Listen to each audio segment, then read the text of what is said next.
Students, so welcome back to my YouTube channel. आज हम start करेंगे क्लास 10th का चैप्टर नंबर 4 द्विघात समीकरण। आज हम इस चैप्टर की एक्सरसाइज 4.2 करेंगे। इससे पहले मैं आपको इस चैप्टर की एक्सरसाइज 4.1 करा चुकी हूँ और इंट्रोडक्शन वाली वीडियो में हम इस चैप्टर के बेसिक के बारे में भी जान चुके हैं। आई होप कि आपने वो दोनों वीडियोस देखी होंगी। अगर नहीं देखी है तो प्लीज़ आप एक बार जाकर देख लीजिए, आपको चैप्टर बहुत अच्छे से समझ में आएगा। ठीक है, तो चलिए स्टार्ट करते हैं फर्स्ट क्वेश्चन से। निम्नलिखित द्विघात समीकरणों के मूलों की प्रकृति ज्ञात कीजिए। यदि मूलों का अस्तित्व हो तो उसे भी ज्ञात कीजिए। देखिए क्या कहा है क्वेश्चन में, सबसे पहले हमें मूलों की प्रकृति निकालनी है। द्विघात समीकरण हमें दे रखी होगी और हमें क्या बताना है, मूलों की प्रकृति निकालनी है। अगर उन मूलों का अस्तित्व होगा तो हमें वो मूल भी निकालने होंगे। अब देखिए मूलों की प्रकृति, जैसे मैंने आपको इंट्रोडक्शन वाली वीडियो में समझाया था, कैसे निकालते हैं हम, डिस्क्रिमिनेंट के थ्रू निकालते हैं। मूलों की प्रकृति किसके थ्रू निकालते हैं, डिस्क्रिमिनेंट के थ्रू।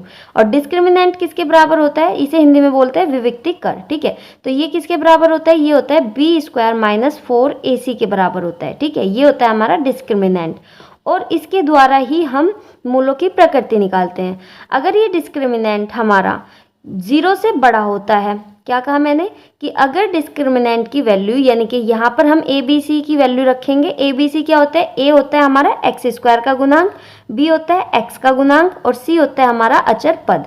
ठीक है, तो हम यहाँ पर वो वैल्यूज पुट करेंगे और उन्हें सोल्व करके अगर हमारा आंसर 0 से बड़ा आता है तब हम क्या कहेंगे कि मूल कैसे हैं, मूल वास्तविक और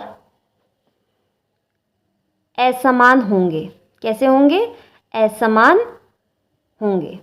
ठीक है, तो मूल कैसे होंगे, वास्तविक और असमान। अगर हमारे यहाँ पर वैल्यू को सोल्व करके 0 से बड़ी वैल्यू आती है तो तब हमारा डिस्क्रिमिनेंट क्या होगा, 0 से बड़ा होगा और तब मूल हमारे क्या होंगे, वास्तविक और असमान होंगे। अब अगर ये वैल्यू d जो है, अगर यहाँ पर हमने ए बी सी की वैल्यू पुट करी और सोल्व करके हमें 0 मिल जाता है, यानी कि d की वैल्यू हमारी 0 आ जाती है, तब हम कहेंगे कि मूल हैं हमारे वास्तविक भी होंगे और इस बार वास्तविक के साथ साथ हमारे मूल समान होंगे। कैसे होंगे, वास्तविक और समान। ठीक है, तो ये चीज़ आपको याद रखनी है। अब अगर d की वैल्यू 0 से छोटी आ जाती है, 0 से छोटी का मतलब क्या है, माइनस में आना। ठीक है, यानी कि -1 या फिर कुछ भी माइनस में डिजिट आ जाए तब हम कहेंगे कि वो 0 से छोटी होगी। तब हमारे मूल जो होंगे वो काल्पनिक होंगे। कैसे होंगे, मूल काल्पनिक होंगे। तो ये होती है मूलों की प्रकृति। ठीक है, ये आपको पता होना चाहिए। तो इन्हीं के थ्रू हमें क्वेश्चन को सोल्व करना है। इस फॉर्मूले में हमें ए बी सी की वैल्यू पुट करनी है और सोल्व करके बताना है कि मूल वास्तविक है, समान है, असमान है या कैसे हैं। ठीक है, अगर मूल हमारे काल्पनिक हुए तब हम कहेंगे कि मूलों का अस्तित्व नहीं है। ठीक है, तो मूलों का अस्तित्व हमारा सिर्फ 2 कंडीशन में होगा, जब d की वैल्यू 0 से बड़ी होगी या 0 के बराबर होगी, तभी हमारे मूलों का अस्तित्व होगा। नहीं तो हमारे मूल क्या होंगे, काल्पनिक होंगे, यानी कि मूलों का अस्तित्व नहीं होगा। तो सबसे पहले फर्स्ट क्वेश्चन देख लेते हैं। फर्स्ट क्वेश्चन है हमारा 2√3 इंटू में x² - 5x प्लस √3 = 0। ये है हमारा फर्स्ट क्वेश्चन। अब देखिए यहाँ से हम ए बी सी की वैल्यू निकाल लेते हैं। a की वैल्यू क्या आई यहाँ से हमारी 2√3, फिर b की वैल्यू क्या आई हमारी -5 और c की वैल्यू हमारी आई √3। ठीक है, तो ये हो गई हमारी ए बी सी की वैल्यू। अब हमें क्या करना है, अब हमें जैसे हमने देखा था कि d की वैल्यू क्या होती है, d बराबर होता है b² - 4ac। तो हमें यहाँ पर ए बी सी की वैल्यू को पुट करना है। पुट करते हैं यहाँ पर हम वैल्यू।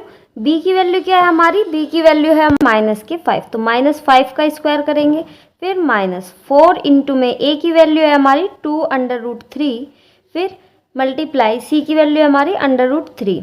अब देखिए जब 5 की 2 टाइम्स मल्टीप्लाई करोगे तो 5 5 जा 25 और प्लस में वैल्यू आएगी, क्योंकि जब भी हम किसी भी डिजिट का स्क्वायर करते हैं तो आंसर हमारा पॉजिटिव आता है।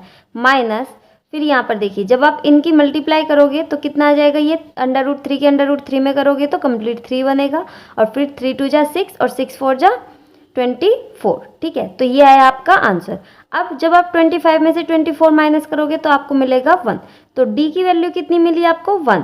और यहाँ पर आप देख सकते हैं कि d की जो वैल्यू आई है वो 0 से क्या है, बड़ी है। तब हम क्या कहेंगे, तो तब हम कहेंगे कि मूल हमारे वास्तविक और असमान है। ठीक, तो यहाँ पर हम देख सकते हैं कि मूलों का अस्तित्व है। तो अगर मूलों का अस्तित्व है तो हमें वो मूल भी निकालने पड़ेंगे। तो देखिए अब हम निकालेंगे मूल। ठीक है, तो अब समीकरण हम उतार लेते हैं। हमारी समीकरण है 2√3x² minus 5x plus √3 equals to 0। ये हमारी समीकरण है। तो अब हम इस समीकरण के मूल निकालेंगे। ठीक है, तो देखिए मैंने मूल निकालने की आपको 3 विधियां बताई थी। अगर आपने एक्सरसाइज 4.1 देखी है और अगर इंट्रोडक्शन वाली वीडियो देखी है तो आपको पता होगा कि मैंने आपको 3 विधियां बताई थी मूल निकालने की। पहली थी हमारी गुणनखंड विधि, दूसरी थी द्विघात सूत्र जिसे हम कहते हैं श्रीधराचार्य सूत्र, और तीसरा था हमारा पूर्ण वर्ग विधि। ठीक है, तो आप तीनों में से किसी भी विधि का उपयोग करके इस समीकरण के मूल निकाल सकते हैं। ठीक है, तो मैं आपको यहाँ पर गुणनखंड विधि के द्वारा बताऊंगी। तो गुणनखंड विधि में हमारा पहला स्टेप क्या होता है, चेक करने का होता है। यहाँ पर ये जो x² का गुणांक होता है और ये जो अचर पद होता है, इन दोनों की हम गुना करते हैं। तो क्या आएगा गुना करके, 6 आ जाएगा। √3 के √3 में मल्टीप्लाई करेंगे तो 3 बनेगा और 3 2 जा 6। ठीक है, तो हम चेक कैसे करते हैं, ये काम हमारा है चेक करने का। ठीक है, जैसे मैंने आपको पहले भी बताया था। आप श्रीधराचार्य सूत्र या फिर पूर्ण वर्ग विधि से भी इस क्वेश्चन को सोल्व कर सकते हैं आगे। ठीक है, तो अब देखिए यहाँ पर हमें 2 ऐसी संख्याएं ढूंढनी है जिन्हें गुना करके हमारा 6 आ जाए। और मैंने बताया था ये वाला निशान हम चेक करते हैं। ठीक है, प्लस कर हमारा क्या आना चाहिए, 5 आना चाहिए। मैंने बताया था कि बिना निशान के हम निशान के साथ नहीं रखते हैं, बिना निशान के इजी पड़ जाता है, इसलिए हम बिना निशान के करेंगे। आप निशान चेक करके भी चेक कर सकते हैं। ठीक है, तो यहाँ पर दोनों संख्याएं सेम होनी चाहिए, गुना में भी और प्लस में भी। उन दोनों को गुना करके 6 आना चाहिए और उन्हीं दोनों संख्याओं को जोड़कर हमारा 5 आना चाहिए। तो ऐसी संख्या हमारी 2 और 3 है कि 2 की 3 में गुना करेंगे तो 6 आएगा और 2 को 3 में जोड़ेंगे तो 5 आएगा। देखिए कभी कभी क्या होता है कि बच्चों को नहीं पता होता कि ऐसी वे 2 संख्या कौन सी हो सकती। तब मैंने आपको क्या बताया था कि ये जो गुना करके आंसर आया ना, उसके आप गुणनखंड कर लीजिए और गुणनखंड करके आप चेक कीजिए कि ऐसी कौन सी संख्याएं हैं जिन्हें गुना करके तो आपका आ ही जाएगा। बस आपको प्लस या फिर माइनस करके चेक करनी है कि वो आंसर आ रहा है या नहीं। ठीक है, अगर आपको ये अच्छे से समझनी है कैसे मैंने किया था यहाँ पर चेक, तो आप मेरी परिचय वाली वीडियो और एक्सरसाइज 4.1 देख सकते हैं। ठीक है, अब फिलहाल हम यहाँ पर स्टार्ट करते हैं। तो हम क्या करेंगे, इस 5 को रिप्लेस करेंगे किससे, 2 + 3 से। तो यहाँ पर 2√3 x² एज इट इज रखेंगे, माइनस इस 5 की जगह पे हम क्या रखेंगे, हम 2 प्लस में 3। तो यहाँ पर 2 + 3 हम इसकी जगह पुट कर देंगे, साथ में x है और प्लस में √3 इक्वल्स टू 0।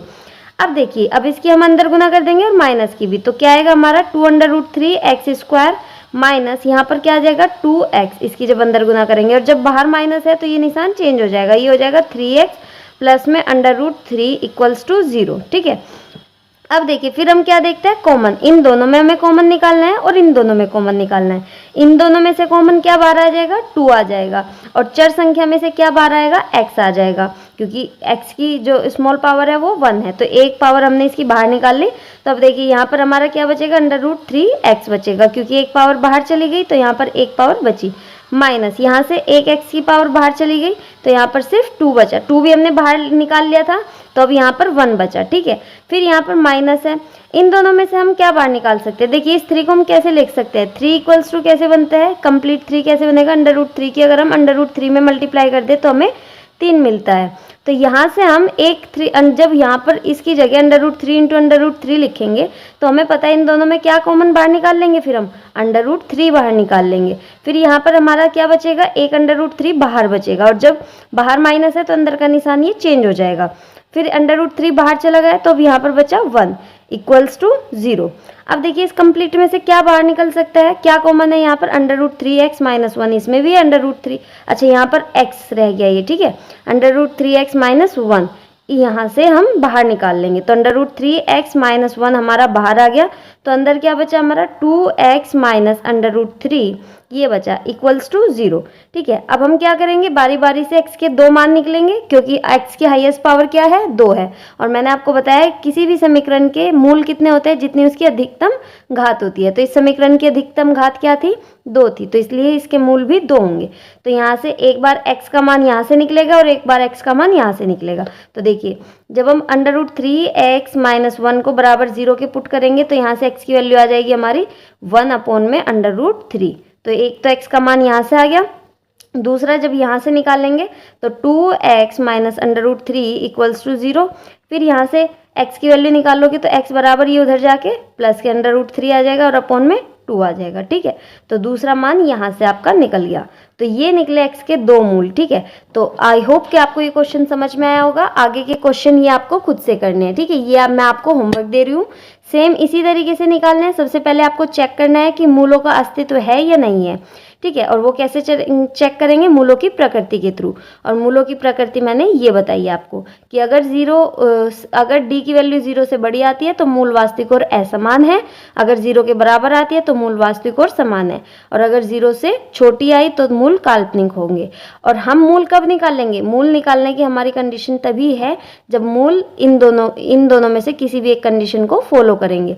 अगर ये वाली कंडीशन आई कि 0 से छोटा है, तब हम कहेंगे कि मूलों का अस्तित्व नहीं है।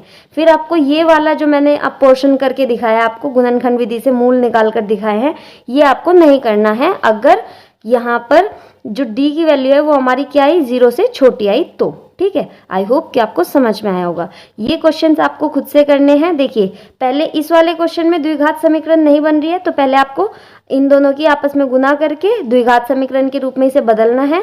ऐसे ये तो द्विघात समीकरण बनी हुई है, यहाँ पर x की पावर 2 है, इसका गुणांक ये है, और यहाँ x का गुणांक ये कंप्लीट है। तो आपको ये वैल्यूज़ को इसमें पुट करके चेक करना है। ठीक है, तो इस तरीके से ये क्वेश्चन करना है। चलिए नेक्स्ट क्वेश्चन देखते हैं। देखिए नेक्स्ट क्वेश्चन क्या है? निम्नलिखित प्रत्येक द्विघात समीकरणों में k का ऐसा मान ज्ञात कीजिए कि उसके मूल वास्तविक और बराबर है। तो यहाँ पर क्वेश्चन में एक चीज आपको बोली है कि मूल क्या है? वास्तविक है और बराबर है। अब देखिए, अभी हमने मूल वास्तविक और बराबर होने की कंडीशन पढ़ी है। जब मूल वास्तविक होते हैं और बराबर होते हैं तब क्या कंडीशन होती है? जो हमारा डिस्क्रिमिनेंट होता है वो किसके बराबर होता है? 0 के बराबर होता है। तो हमें यहीं से k की वैल्यू मिल जाएगी। आपको d की वैल्यू को किसके बराबर रखना है? 0 के, क्योंकि क्वेश्चन में ऐसा बोला है कि k का ऐसा मान ज्ञात करना है कि जब आपके मूल क्या होंगे? वास्तविक होंगे और बराबर होंगे। तो देखिए, तो आपको पता लग गया कि आपको d की वैल्यू को किसके बराबर रखना है? 0 के बराबर। और d हमारा क्या होता है? b² माइनस 4ac के बराबर होता है, बराबर इक्वल्स टू 0। तो आपको ये फॉर्मूले का यूज करके यहाँ से k का मान निकालना है। तो देखिए, ये हमारा पहला क्वेश्चन है। तो चलिए स्टार्ट करते हैं इसे। तो d बराबर हमें क्या रखना है? d बराबर हमें रखना है 0। ठीक है, जैसे हमारी कंडीशन दी गई है। फिर अब d की वैल्यू हमारी क्या होती है? b² minus 4ac equals to 0। ठीक है, अब यहाँ पे a b c की वैल्यू हमें क्वेश्चन से देखनी है। तो a की वैल्यू क्या आ जाएगी? हमारी 1 आ जाएगी। a क्या होता है? x² का गुणांक। b क्या होता है? x का गुणांक। तो x का गुणांक क्या है? -2 इंटू में यह -2 इंटू k -1। ठीक है, तो ये हमारी b की वैल्यू। फिर c की वैल्यू क्या है हमारी? k प्लस में 5। ठीक है, तो a b c की वैल्यू हमने यहाँ पर ऐसे नोट कर ली। अब हमें क्या करना है? यहाँ पर ये वैल्यू को पुट करना है। अब देखिए, b की वैल्यू क्या है हमारी? -2 इंटू में k -1, ये हमारी है b की वैल्यू। ठीक है, और इसके ऊपर लग जाएगा हमारा स्क्वायर। फिर -4 इंटू में a की वैल्यू क्या है यहाँ पर हमारी? 1। फिर c की वैल्यू हमारी क्या है? k प्लस के 5। ठीक है, तो ये है हमारी c की वैल्यू। अब इसे हमें किसके बराबर रखना है? 0 के बराबर, क्योंकि जैसे कि हमें क्वेश्चन के अकॉर्डिंग बोला गया है कि हमें k का ऐसा मान ज्ञात करना है जहां k का जो मूल होंगे वो कैसे होंगे? वो वास्तविक और समान होंगे। ठीक है, तो इसलिए हमने इसे बराबर 0 के रखा। अब देखिए, यहाँ से जब हम इसे सोल्व करेंगे तो -2 के अंदर गुना करेंगे तो -2 के, और इसके अंदर गुना करेंगे तो प्लस के 2, और इसका होल स्क्वायर। -4 की 1 में मल्टीप्लाई करेंगे 4, और जब हम उसके अंदर मल्टीप्लाई करेंगे तो 4 के, और ये बाहर माइनस है तो ये अंदर का निशान चेंज, और 5 4 जा 20। ठीक है, इक्वल्स टू 0। अब देखिए, यहाँ पर ये एक फॉर्मूला नजर आ रहा होगा आपको, a प्लस के b का होल स्क्वायर। तो ये किसके बराबर होता है? a² plus b² plus 2ab। ठीक है, तो अब यहाँ से a b की वैल्यू हम पुट कर देंगे। a की वैल्यू क्या है? -2 के, इसका स्क्वायर, प्लस b की वैल्यू क्या है? 2, इसका स्क्वायर, प्लस यहाँ पर 2 इंटू में a की वैल्यू क्या है? -2 के, इंटू में b की वैल्यू क्या है हमारी? 2। अब देखिए, जब हम इसे सॉल्व करेंगे तो कितना मिलेगा हमें? 4k मिल जाएगा ये, प्लस यहाँ पर 2 2 जा 4, प्लस माइनस ये हो जाएगा हमारा माइनस, और 2 2 जा 4 2 जा 8, तो ये हो जाएगा 8k। ठीक है, अब इस वैल्यू का जो इसे सॉल्व करके हमारा आंसर क्या आया? ये। ठीक है, ये किसका आंसर था? -2k + 2 का होल स्क्वायर का। तो अब इसकी जगह हमें क्या पुट करना है, ये वैल्यू हम उठाकर यहाँ पर पुट कर देंगे। तो देखिए करिए इसे, ये आ जाएगा 4k², सॉरी यहाँ पर स्क्वायर लगाना भूल गई थी मैं। अब देखिए 4k² + 4 - 8k यहाँ पर हमने पुट कर दिया, और फिर आगे क्या है हमारा -4k और -20, ठीक है। अब देखिए इसे सोल्व करते हैं, यहाँ से आपको क्या मिलेगा, 4k² और माइनस माइनस प्लस हो जाएगा, ये 8 और 4 कितना हो जाएगा, -12k, ठीक है। फिर प्लस माइनस माइनस, और बड़ा कौन सा है 20, तो निशान हमारा माइनस का आएगा, 20 में से 4 माइनस करेंगे तो आपको मिलेगा 16, ठीक है, इक्वल्स टू 0। तो ये आ गई हमारी एक समीकरण। अब देखिए यहाँ से आपको k का मान पता चल गया होगा कि आपके k के 2 मान निकलेंगे, क्योंकि यहाँ पर k की हाईएस्ट पावर क्या है, 2 है, और ये एक समीकरण के रूप में बन गया। तो हमें इसे कौन सी विधि से, 3 विधि बताई मैंने आपको द्विघात समीकरण को सॉल्व करने की, एक श्रीधराचार्य, एक गुणनखंड और एक पूर्ण वर्ग विधि। तो गुणनखंड विधि मैं अभी आपको पिछले क्वेश्चन में बता चुकी हूँ। अब यहाँ पर हम श्रीधराचार्य सूत्र से इस क्वेश्चन को सोल्व करेंगे। कौन सी विधि से, श्रीधराचार्य सूत्र से, ठीक है। तो देखिए क्या आंसर मिलेगा हमारा, यहाँ श्रीधराचार्य सूत्र में एक बार लिख दे तो ये होता है हमारा x बराबर -b + √b² - 4ac divide by 2a, ठीक है। तो ये होता है हमारा श्रीधराचार्य सूत्र। अब ये इक्वेशन हमारे किसके रूप में है, कौन से चर के रूप में है, x के, ठीक है। यहाँ पर हमारा चर क्या है, सॉरी यहाँ पर हमारा चर क्या है, k है। तो ये जो है, अब हम x की जगह क्या पुट कर सकते हैं, k। तो k बराबर, यहाँ से हमें a b c की वैल्यू निकाल लेंगे हम। a की वैल्यू कितनी आई, 4 आई, b की वैल्यू कितनी आई, -12 आई, और c की वैल्यू हमारी आई -16। अब हमें ये इस फॉर्मूले में पुट करनी है, ठीक है, क्योंकि चर हमारा क्या है, k है, तो इस वजह से हमने यहाँ पे x की जगह k पुट कर दिया। अब माइनस b की वैल्यू कितनी आई, -12, फिर प्लस माइनस √b का स्क्वायर यानी कि -12 का स्क्वायर, फिर -4 इंटू में a की वैल्यू कितनी है हमारी, a की वैल्यू है 4, इंटू में c की वैल्यू कितनी है हमारी -16। अब डिवाइड बाय 2a, a की वैल्यू क्या थी, 4 थी, ठीक है। अब इसे हम सॉल्व करेंगे आगे, माइनस माइनस प्लस हो जाएगा, तो ये प्लस के 12 आ जाएगा, plus minus as it is रखेंगे और अंदर का इसे सॉल्व करेंगे। तो 12 का जब स्क्वायर करेंगे तो 144 आएगा, और माइनस माइनस प्लस हो जाएगा, 4 4 जा 16, और 16 का 16 में मल्टीप्लाई करेंगे तो मिलेगा हमें 256, ठीक है। और डिवाइड बाय 4 2 जा 8, ठीक है। अब देखिए जब आप इसे प्लस करेंगे 12 प्लस माइनस, तो अंडर रूट के अंदर कितना आ जाएगा, 256 में जब आप 144 जोड़ोगे तो कितना मिलेगा, ये 400 मिल जाएगा, डिवाइड बाय 8, ठीक है। अब ये किसका स्क्वायर अंडर रूट होता है, 420 का। तो अब इसकी जगह हम क्या पुट कर देंगे, 20। तो जब हम यहाँ पर 12 प्लस माइनस 20 लिखेंगे अपॉन में 8। अब देखिए यहाँ पर बच्चे थोड़ा सा कंफ्यूज होते हैं, जैसे मैंने आपको पिछली वीडियो में भी बताया था कि आपको k की हाईएस्ट पावर यहाँ पर 2 है, तो यहाँ पर k के कितने मान निकलेंगे, यहाँ पर k के 2 मान निकलेंगे, है ना। तो एक मान तो हमारा प्लस से आएगा और एक मान हमारा इस माइनस के निशान से आएगा। तो इस तरीके से श्रीधराचार्य सूत्र का यूज होता है कि एक बार तो ये वैल्यू k की हम प्लस के साथ लिखेंगे, यानी कि 12 + 20 डिवाइड बाय 8, और दूसरी वैल्यू यही k की हम माइनस के साथ लिखेंगे, यानी कि 12 - 20 डिवाइड बाय 8, ठीक है। इस तरीके से आपको k की 2 वैल्यू मिलेगी। तो देखिए यहाँ से जब आप इसे सोल्व करोगे तो ये मिल जाएगा, ये मिलेगा आपको 32 डिवाइड बाय 8, और 8 से ये कितने टाइम्स कटेगा, 4 टाइम्स, ठीक है। 8 4 जा 32, तो यहाँ से k की वैल्यू कितनी मिल गई, 4 मिल गई, ठीक है। तो k का एक मान तो हमारा निकल गया 4। अब यहाँ से k का दूसरा मान क्या निकलेगा, जब आप इसे माइनस करोगे 20 - 12 इक्वल्स टू -8 आ जाएगा, डिवाइड बाय 8, और 8 से 8 डिवाइड करोगे तो मिलेगा -1। तो यहाँ से k की वैल्यू मिल जाती है आपको -1, ठीक है। तो इस तरीके से आपको इस क्वेश्चन को सोल्व करना है। आई होप कि आपको श्रीधराचार्य विधि भी आ चुकी होगी, श्रीधराचार्य सूत्र से आपको कैसे करना है ये फॉर्मूला आपको याद रखना है, ठीक है। अगर कभी आपसे गुणनखंड विधि से कोई क्वेश्चन सोल्व नहीं हो रहा है या पूर्ण वर्ग विधि से कोई क्वेश्चन सोल्व नहीं हो रहा है, तब आप इक्वेशन को सोल्व करने के लिए श्रीधराचार्य का डायरेक्ट यूज कर सकते हैं, ठीक है। तो इस तरीके से आपको क्वेश्चन को सोल्व करना है। देखिए ये क्वेश्चन मैंने आपको करा दिया है, इसी तरीके से सेम ये क्वेश्चन भी आपको खुद से करने हैं। प्रैक्टिस करोगे आप तभी आपसे क्वेश्चन होंगे। मैं इतने सारे क्वेश्चन आपको होमवर्क में इसलिए देती हूँ ताकि जितने ज़्यादा क्वेश्चंस की आप प्रैक्टिस करो उतना ज़्यादा आप एक्यूरेट होते जाओगे क्वेश्चंस को सोल्व करने में, ठीक है। देखिए क्वेश्चन नंबर 3 क्या दिया गया है, द्विघात समीकरण ज्ञात कीजिए जिसके मूल निम्नलिखित हैं, ठीक है। अब हमें द्विघात समीकरण निकालनी है। अब तक तो क्वेश्चन में हमें द्विघात समीकरण दे रखी होती थी, अब हमें द्विघात समीकरण निकालनी है। तो बहुत ईजी है द्विघात समीकरण को निकालना, अगर क्वेश्चन में मूल दे रखे हों। देखिए द्विघात समीकरण यानी कि 2 मूल होंगे उसके, क्योंकि हाईएस्ट पावर 2 होगी, और वही 2 मूल क्वेश्चन में हमें दे रखे हैं। तो मान लीजिए एक मूल को हमने अल्फा मान लिया और दूसरे मूल को बीटा मान लिया, तो अल्फा की वैल्यू 3 है और बीटा की वैल्यू कितनी मिल जाएगी, यहाँ से हमें 2 मिल जाएगी पहले क्वेश्चन के अकॉर्डिंग, है ना।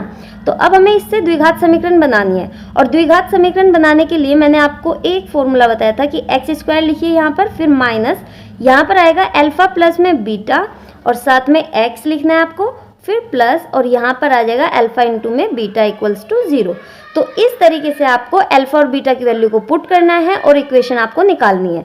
अब देखिए x² यहाँ पर as it is minus alpha की वैल्यू 3 है तो यहाँ 3 पुट करेंगे, प्लस बीटा की वैल्यू 2 है तो यहाँ 2 पुट करेंगे और साथ में x है, प्लस अल्फा की वैल्यू 3 पुट की, इनटू में ये डॉट का मतलब होता है मल्टीप्लाई, बीटा की वैल्यू कितनी है 2 है तो एज इट इज रख दी इक्वल्स टू 0। अब इसे सोल्व कर लीजिए, x² माइनस 3 2 5x हो जाएगा और प्लस 3 2 जा 6 इक्वल्स टू 0। तो ये मिल गई आपको एक द्विघात समीकरण, ठीक है। तो इस तरीके से आपको द्विघात समीकरण को बनाना है। अब देखिए दूसरा क्वेश्चन और मैं फिर से करके बता देती हूँ आपको। दूसरे क्वेश्चन में अल्फा की वैल्यू क्या दे दी 5 दे दी और बीटा की वैल्यू क्या दे दी माइनस के 7 दे दी, है ना। अब सेम वैसे ही जैसे मैंने आपको बताया x² माइनस अल्फा प्लस में बीटा और इंटू में x प्लस अल्फा इंटू में बीटा, ये आपको ध्यान रखना है और साइन का जरूर ध्यान रखना है, यहाँ पर माइनस लगाना है। तो x² माइनस अल्फा की वैल्यू इस बार 5 है, प्लस बीटा की वैल्यू है माइनस के 7 तो माइनस 7 पुट कर दिया, इंटू में x प्लस अल्फा 5 और बीटा माइनस 7 तो मल्टीप्लाई माइनस के 7 इक्वल्स टू 0। तो x² माइनस और ये आ जाएगा प्लस माइनस माइनस, 7 में से 5 माइनस करोगे तो आपको कैसा मिलेगा 7 माइनस 5 इक्वल्स टू माइनस के 2 आपको यहाँ से मिल जाएगा, क्योंकि बड़ा कौन सा है दोनों में 7 है और 7 के आगे कैसा निशान होगा माइनस का होगा जब आप ये प्लस माइनस माइनस करोगे, ठीक है। तो ये मिला -2, फिर यहाँ से प्लस माइनस माइनस हो जाएगा और 5 7 जा 35 इक्वल्स टू 0। तो जब आप इसे सोल्व करोगे तो x² माइनस माइनस प्लस और प्लस के 2 और साथ में x भी था तो यहाँ x लगाना मत भूलिएगा, x माइनस 35 इक्वल्स टू 0। तो ये आ गई आपकी एक द्विघात समीकरण, ठीक है। तो ये हुआ आपका इसका आंसर। आई होप कि आपको द्विघात समीकरण बनाना आया होगा। अब ये जो थर्ड क्वेश्चन है ये खुद से आपको सोल्व करना है, अल्फा इसे रखना है बीटा इसे रखना है, ठीक है। आपको जितने क्वेश्चन मैं दे रही हूँ आपको सारे क्वेश्चंस को प्रैक्टिस करना है। क्वेश्चन क्या दिया गया है आपको, निम्नलिखित द्विघात समीकरणों के मूलों के गुणनफल तथा योगफल दिए गए हैं, द्विघात समीकरण ज्ञात कीजिए। देखिए पहले क्या दे रखा है गुणनफल, यानी कि पहली संख्या जो है वो गुणनफल है और दूसरी संख्या जो है योगफल है। सेम जैसे अभी हमने ऊपर करा है ये भी ऐसे ही करना है। इस बार अल्फा और बीटा की वैल्यू ना देकर अल्फा प्लस बीटा और अल्फा इंटू में बीटा दोनों की वैल्यू दे दी है। तो अल्फा प्लस बीटा की वैल्यू देखिए, पहले हमें गुणनफल दे रखा है तो पहली वैल्यू जो होगी वो गुणनफल की होगी, यानी कि गुणनफल हमारा 7 है और योगफल हमारा 2 है, ठीक है। अब सेम उसी इक्वेशन में जैसे मैंने आपको बताया x² minus alpha plus beta into में x प्लस यहाँ पर आ जाएगा अल्फा इंटू में बीटा इक्वल्स टू 0। तो x² माइनस अल्फा बीटा की वैल्यू 2 है तो 2x प्लस अल्फा इंटू में बीटा की वैल्यू 7 है, 7 रख दी इक्वल्स टू 0। तो ये आपको बन गई एक द्विघात समीकरण, ठीक है। इस तरीके से आपको सोल्व करना है। ऐसे ही ये दोनों क्वेश्चन आपको सोल्व करके द्विघात समीकरण बनानी है और उसका आंसर मुझे कमेंट बॉक्स में बताना है। आई होप कि आपको ये समझ में आया होगा। चलिए नेक्स्ट क्वेश्चन देखते हैं। देखिए नेक्स्ट क्वेश्चन क्या है, 2 धनात्मक पूर्णांकों के वर्गों का योग 208 है। यदि बड़ी संख्या का वर्ग छोटी संख्या का 18 गुना है तो संख्या ज्ञात कीजिए। देखिए अब तक तो हमें डायरेक्टली इक्वेशन बना के दे रखी होती थी तो हम सोल्व कर लेते थे, लेकिन इस बार हमें इक्वेशन को बनाना है, यानी कि समीकरण को बनाना है। देखिए 2 धनात्मक पूर्णांक है यानी कि प्लस की संख्याएं हैं, उनके वर्गों का योग दे रखा है। इन्होंने कहा है यदि बड़ी संख्या और छोटी संख्या की बात की है इन्होंने, तो ये इसका मतलब है हम बड़ी संख्या मानेंगे और छोटी संख्या, क्योंकि क्वेश्चन में दे नहीं रखी। तो बड़ी संख्या हमने मान ली, माना बड़ी संख्या बराबर x और छोटी संख्या बराबर y, ठीक है। अब हम क्वेश्चन के अकॉर्डिंग चलेंगे।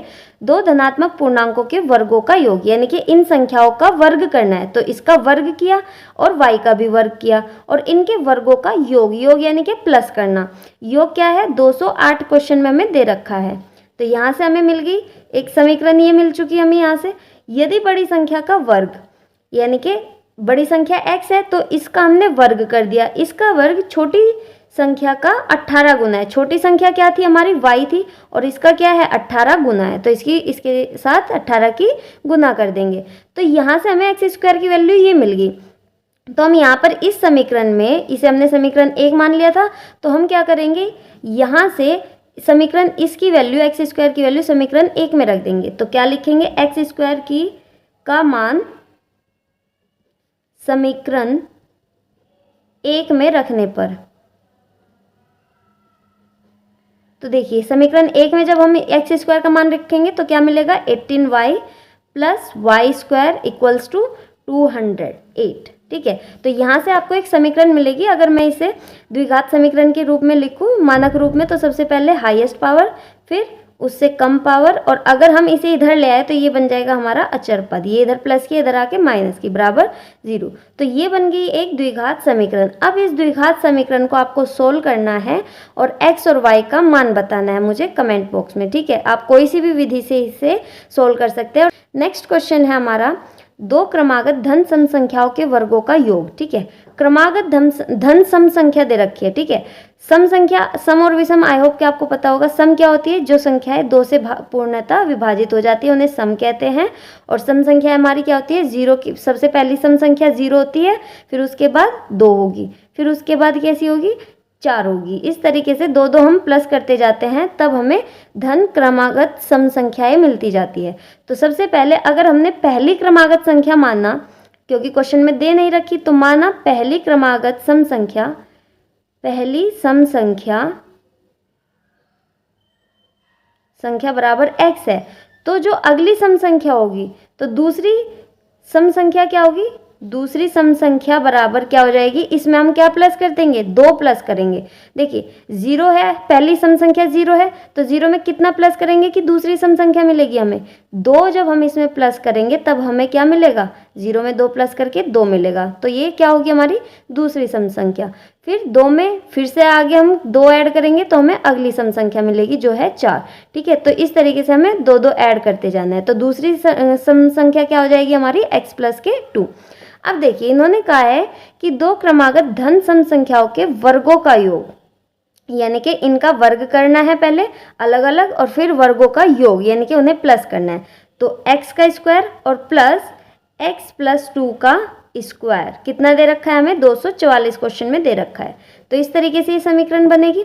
अब देखिए यहाँ पर ये फॉर्मूला नजर आ रहा है, इसे एज इट इज रखते जाना है और ये फॉर्मूला हम खोल देंगे। ये होता है X square plus a plus B का होल स्क्वायर का फॉर्मूला है ये a square plus B square, यानी कि 2 2 जा 4 आ जाएगा प्लस 2ab।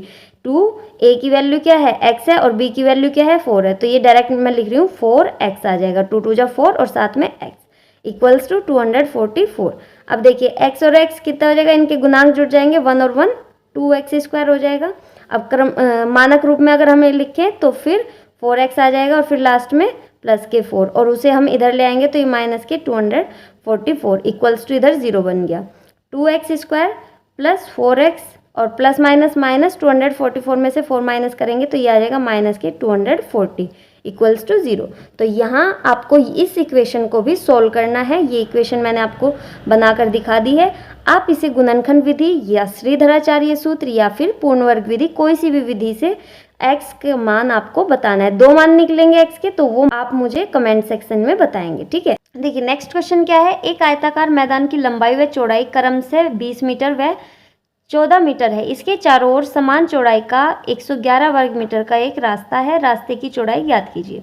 देखिए क्या कहा गया है क्वेश्चन में, एक आयताकार मैदान है, तो ये एक आयताकार मैदान है। ठीक है, इसकी लंबाई और चौड़ाई हमें दे रखी है, यानी कि लंबाई हमें दे रखी है 20 मीटर और चौड़ाई हमें दे रखी है इसकी 14 मीटर। ठीक है, तो ये होगी चौड़ाई और ये होगी इसकी लंबाई। अब इन्होंने कहा है इसके चारों ओर समान चौड़ाई का मतलब समान चौड़ाई, यानी कि इक्वल चौड़ाई, इधर से भी और इधर से भी और इधर से भी समान चौड़ाई का क्या है, एक रास्ता है। ठीक है, तो यानी कि इधर से अगर x है तो इधर से भी x होगी और इधर से भी x होगी और इधर से भी x होगी। तो समान चौड़ाई का एक क्या है, रास्ता है। ठीक है, और इस रास्ते का जो क्षेत्रफल इन्होंने दे दिया, वर्ग मीटर दे रखा है, यानी कि ये क्षेत्रफल दे रखा है। इस रास्ते का क्षेत्रफल इन्होंने क्या दे दिया, 111 वर्ग मीटर दे रखा है, ठीक है। अब इस रास्ते की हमें चौड़ाई निकालनी है, यानी कि चौड़ाई जो ये x की वैल्यू है ये निकालनी है। अब देखिए कैसे निकालेंगे। सबसे पहले आपको इस आयताकार मैदान का क्षेत्रफल निकालना है। तो देखिए क्या हो जाएगा इस आयताकार मैदान का क्षेत्रफल यहाँ से, तो ये हमने लिख ली है मैदान की लंबाई और चौड़ाई। अब देखिए इस मैदान का क्षेत्रफल निकालेंगे, तो इस मैदान का क्षेत्रफल कितना आ जाएगा, ठीक है। यहाँ पे लिखना है मैदान का क्षेत्रफल बराबर कितना, लंबाई गुना चौड़ाई। तो लंबाई की गुना कर देंगे चौड़ाई में, तो क्योंकि मैदान कैसा है, आयत के आकार का है, तो आयत का क्षेत्रफल का फॉर्मूला लंबाई गुना चौड़ाई, तो 20 गुना 14, ठीक है। तो अब यहाँ पे हम 14 2 जा कितना आ जाएगा 28 और 0 एज इट इज। तो मैदान का क्षेत्रफल आ गया हमारा 280 मीटर स्क्वायर, ठीक है। तो ये आया हमारा मैदान का क्षेत्रफल। अब हमें क्या, और रास्ते का जो क्षेत्रफल है वो कितना दे रखा है, रास्ते का क्षेत्रफल बराबर कितना दे रखा है, यहाँ पर हमें दे रखा है 111 वर्ग मीटर, यानी कि 111 मीटर स्क्वायर, ठीक है। अब देखिए हमें यहाँ से इस रास्ते की चौड़ाई निकालनी है ना, चौड़ाई की वैल्यू कैसे निकालेंगे। अब देखिए अगर मैं इस पूरे को, क्योंकि आयत हो जाएगा ये पूरी लेंथ कितनी है मेरी, ये दे रखी है 20, ठीक है। अगर मैं ये पूरी वैल्यू निकाल लूँ तो ये लंबाई हो जाएगी, ठीक है। और ये इधर से अगर मैं ये पूरी वैल्यू निकाल लूँ तो ये मेरी क्या हो जाएगी, चौड़ाई हो जाएगी। इसमें मेरी ये x इंक्लूड हो जाएगा, है ना, यानी कि जो चौड़ाई है वो इंक्लूड हो जाएगी। अब ये पूरी वैल्यू अगर मैं निकाल लूँ तो कैसे आएगा, 20 तो यहाँ से लेके यहाँ तक है, और ये इतनी x है और ये भी इतनी x है, तो x प्लस x कितने x हो गए 2। तो यानी कि अगर मैं देखूँ कि रास्ते की लंबाई जो है, रास्ते की लंबाई हमारे पास कितनी आ गई, 20 प्लस में x, कितने x 2x, ठीक है।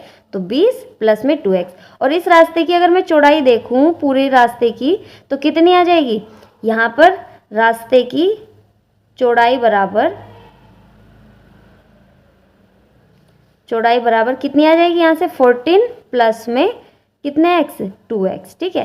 तो यहाँ पर नए रास्ते, क्योंकि पहले तो ये इसके बाहर मैदान और रास्ता दोनों को मिलाकर ये हमने एक बड़ा मैदान बना लिया, तो इस बड़े मैदान की हमारी लंबाई और चौड़ाई हमने निकाल ली, ठीक है। अब देखिए अगर मुझे अंदर वाले आयत का भी क्षेत्रफल पता है, यानी कि मैदान का क्षेत्रफल भी पता है और इस रास्ते का भी पता है। अगर मुझे पूरे रास्ते का क्षेत्रफल निकालना है तो मैं बाहर वाले रास्ते और अंदर वाले जो मैदान था उस दोनों को क्या कर दूंगी, ऐड कर दूंगी दोनों के क्षेत्रफल को। तो मेरे पास इस बड़े रास्ते का क्षेत्रफल आ जाएगा। यहाँ पर अगर हम कहें तो नए रास्ते का, एक तरह से आप नया रास्ता ये बन गया है, तो नए रास्ते की लंबाई ये है और नए रास्ते की चौड़ाई ये है, और इस नए रास्ते का जो क्षेत्रफल है वो कितना आ जाएगा, नए रास्ते का क्षेत्रफल कितना निकल जाएगा, दोनों का आयत का क्षेत्रफल प्लस इस रास्ते का क्षेत्रफल, दोनों के क्षेत्रफल को हम ऐड कर देंगे। तो 111 हमारा रास्ते का क्षेत्रफल था और 280 हमारा क्या था, इस मैदान का क्षेत्रफल था। दोनों को ऐड कर नए रास्ते का हमारा क्षेत्रफल हमें मिल गया, और क्षेत्रफल क्या हो जाएगा, लंबाई गुना चौड़ाई, ठीक है। अब यहाँ पर 110 और 280 जब हम ऐड करेंगे तो ये 391। अब नए रास्ते की लंबाई क्या थी हमारी, 20 प्लस में 2x, और चौड़ाई कितनी थी हमारी, 14 प्लस में 2x, ठीक है, इक्वल्स टू 391। तो अब देखिए इसे सोल्व करेंगे तो कितना आ जाएगा, यहाँ से पहले आपको 20 की इस पूरे में गुना करनी है और 20 की इस पूरे में गुना करनी है। तो गुना करके आपको एक समीकरण, द्विघात समीकरण प्राप्त होगी, जिसके अंदर गुना करोगे तो ये समीकरण आपको नई यहाँ से मिलेगी 4x square plus 68x plus 280, ठीक है। जब आप इनकी अंदर गुना करोगे, पहले इसकी इसमें और फिर इसकी इसमें, तो गुना करके आपको डायरेक्ट मैंने आंसर लिख दिया है, आपको सोल्व करना है, इक्वल्स टू हमारा 391 है। अब 4x स्क्वायर प्लस 68x, जब हम इसे उधर ले, या तो आप उसे इधर ले आइए, ठीक है, तो प्लस 280 में माइनस कर देंगे हम 391 इक्वल्स टू 0। तो आपको क्या समीकरण मिलेगी, 4x square plus 68x plus minus minus, और 391 में से जब आप 280 माइनस करोगे तो ये मिलेगा आपको माइनस के 111 इक्वल्स टू 0। तो ये बन गई आपको मिली नई समीकरण। अब इस समीकरण से आपको x का मान मुझे निकालकर बताना है। कौन सी भी विधि का आप यूज़ कर सकते हैं, श्रीधराचार्य का भी आप यूज कर सकते हैं, या फिर गुणनखंड विधि, जो भी आपको अच्छी लगे आप उससे x का मान निकाल सकते हैं। यहाँ पर x का मान आपको बता देती हूँ, यहाँ पर x का मान आएगा 1.5। अब देखिए वैसे तो यहाँ पर दो वैल्यू मिलेगी आपको, एक प्लस की मिलेगी और एक माइनस की मिलेगी, लेकिन लंबाई चौड़ाई और क्षेत्रफल कभी भी नेगेटिव में यानी यानी कि माइनस में नहीं होता है, इसलिए आपको प्लस वाली संख्या लेनी है। ठीक है, तो जब आप इस इक्वेशन को सॉल्व करोगे तो x के आपको 2 मान मिलेंगे, वहाँ से आपको प्लस वाला मान उठाना है, माइनस वाला नहीं। ठीक है, तो यहाँ पर x का मान आ जाएगा 1.5। वैसे ये आपको 12/8 मिलेगा, जब आप इसे डिवाइड करोगे तो 1.5 आपको मिल जाएगा। ठीक है, तो आपको ये कंप्लीट सोल्व करना है। आई होप कि आपको ये समझ में आया होगा। चलिए नेक्स्ट वन हमारा दिया गया है दो संख्याओं का अंतर। ठीक है, दो संख्याओं का अंतर कितना दे रखा है, 2 दे रखा है तथा उनके वर्गों का योग 34 है। संख्याएं ज्ञात कीजिए। अब देखिए दो संख्याएं हैं, तो माना पहली संख्या बराबर, माना एक संख्या बराबर x है और दूसरी संख्या बराबर y है। ठीक है, तो अब इन दोनों संख्याओं का जो अंतर है x माइनस के y इक्वल्स टू कितना दे रखा है, 2 दे रखा है। फिर यहाँ से आपको ये एक समीकरण मिल गई तथा उनके वर्गों का योग। अब अगर हम इनका वर्ग कर दें यानी कि x का स्क्वायर करें और y का भी स्क्वायर करें और इनका योग यानी कि प्लस कर दें तो कितना दे रखा है, 34 दे रखा है। से आप क्या कर सकते हैं, x का मान निकाल लीजिए, यहाँ से x का मान निकाल लीजिए या फिर y का मान निकाल लीजिए पहली समीकरण से। तो x का मान अगर आप निकालेंगे तो क्या आ जाएगा आंसर 2 और ये y उधर जाके प्लस के y हो जाएगा। अब इस x के मान को आपको क्या करना है, यहाँ पर पुट कर देना है। ठीक है, तो आपका आंसर आ जाएगा 2 प्लस में y का होल स्क्वायर और plus y square equals to 34। ठीक है, अब देखिए आपको इसे सोल्व करना है। सोल्व कैसे करेंगे आप, ये आपका एक सूत्र बन चुका, लिख रही हूँ इसे, 4 आ जाएगा। 2 का स्क्वायर करोगे तो 4 प्लस y का स्क्वायर करोगे तो y स्क्वायर और प्लस 2ab है ना, तो 2 इंटू 2 4 हो जाएगा और b की वैल्यू y है, तो ये आ जाएगा आपका 4y और प्लस में y स्क्वायर इक्वल्स टू 34। अब देखिए जब यहाँ से सोल्व करेंगे तो y और y स्क्वायर और y स्क्वायर, कितने टोटल y स्क्वायर हो गए, 2y स्क्वायर हो गया और प्लस 4y, और जब आप इसे इधर लेकर आओगे और यहाँ पर 4 है तो ये इधर आके माइनस का हो जाएगा और माइनस के 34 में से 4 जब आप माइनस करोगे तो आपको मिलेगा माइनस के 30 इक्वल्स टू 0। तो ये एक समीकरण आपको मिल गई है। इस समीकरण का भी आपको आंसर मुझे बताना है कमेंट बॉक्स में। ठीक है, तो यहाँ से आप इसे भी सोल्व करिएगा गुणनखंड विधि या फिर श्रीधराचार्य सूत्र से। क्वेश्चन है, एक समकोण त्रिभुज की समकोण बनाने वाली भुजाएं 3x + 1 सेंटीमीटर है तथा 2x - 1 सेंटीमीटर है। यदि त्रिभुज का क्षेत्रफल 30 वर्ग सेंटीमीटर है तो त्रिभुज की भुजाओं की लंबाई ज्ञात कीजिए। देखिए बहुत सिंपल है, आपको समकोण त्रिभुज का क्षेत्रफल का फॉर्मूला पता होगा और यहाँ पर उनकी दोनों भुजाएं आपको दे रखी है। ठीक है, तो समकोण त्रिभुज के क्षेत्रफल का फॉर्मूला क्या होता है, क्षेत्रफल बराबर होता है 1/2 गुना आधार गुना ऊंचाई। ठीक है, तो ये होता है समकोण त्रिभुज का क्षेत्रफल, आधार गुना 1/2 आधार गुना ऊंचाई। अब देखिए क्षेत्रफल की वैल्यू 30 दे रखी है, 1/2 रखना है, आधार ये भुजाएं दे रखी है, आधार और ऊंचाई इन्होंने बताया नहीं है, डायरेक्ट हमें पता है मल्टीप्लाई करनी है, तो आप आधार पहले इसे मान लीजिए 3x + 1 इंटू में ऊंचाई इसे मान लीजिए तो 2x - 1 ये हो जाएगा। अब इसे सोल्व करना है डायरेक्टली आपको, तो ये इधर ले आइए आप डायरेक्ट, तो ये हो जाएगा 60 और इस वैल्यू को सोल्व कीजिए 3x प्लस में 3 और इंटू में 2x - 1। जब आप इसकी मल्टीप्लाई करोगे तो आपको एक समीकरण मिल जाएगी। ये समीकरण मैंने आपको बनाकर दिखा दी है। यहाँ से आप x का मान निकालेंगे तो x का जो भी मान आएगा वो आपको प्लस का लेना है, माइनस वाली संख्या को आपको नहीं लिखना है, क्योंकि मैंने जैसे अभी आपको बताया लंबाई चौड़ाई क्षेत्रफल वगैरह माइनस में नहीं होते हैं, ये हमेशा प्लस की वैल्यूज़ होती हैं। ठीक है, ये कभी भी आपको ऋणात्मक नहीं लेने। तो इसी के साथ आज की वीडियो हम अपनी यहीं पर समाप्त करते हैं। अगर वीडियो आपको पसंद आई हो तो प्लीज़ वीडियो को लाइक शेयर कीजिएगा और चैनल को सब्सक्राइब करना मत भूलिएगा। आई होप कि आपको ये सभी क्वेश्चन समझ में आए होंगे। अगर किसी भी क्वेश्चन में कोई भी प्रॉब्लम होती है तो आप मुझे कमेंट सेक्शन में बता सकते हैं, मैं आपकी प्रॉब्लम को सॉल्व करने की कोशिश ज़रूर करूँगी। और देखिए इस एक्सरसाइज में ज़्यादा मैंने आपको द्विघात समीकरण बनाना सिखाया है, क्योंकि इससे पहले वाली वीडियो में मैं आपको उन्हें सोल्व करना सिखा चुकी हूँ। तो अगर आपको यहाँ पर इनके x के मान कैसे निकालने हैं ये सीखना है तो आप एक बार प्लीज़ पिछले वाली वीडियो मेरी जाकर देख लीजिए, उसमें आपको पता चल जाएगा। ठीक है, कि x का मान कैसे निकालते हैं और कैसे हम तीनों विधि का यूज़ करते हैं। ठीक है, तो आई होप कि आपको मेरी वीडियो पसंद आई होगी। मिलते हैं आपसे नेक्स्ट वीडियो में।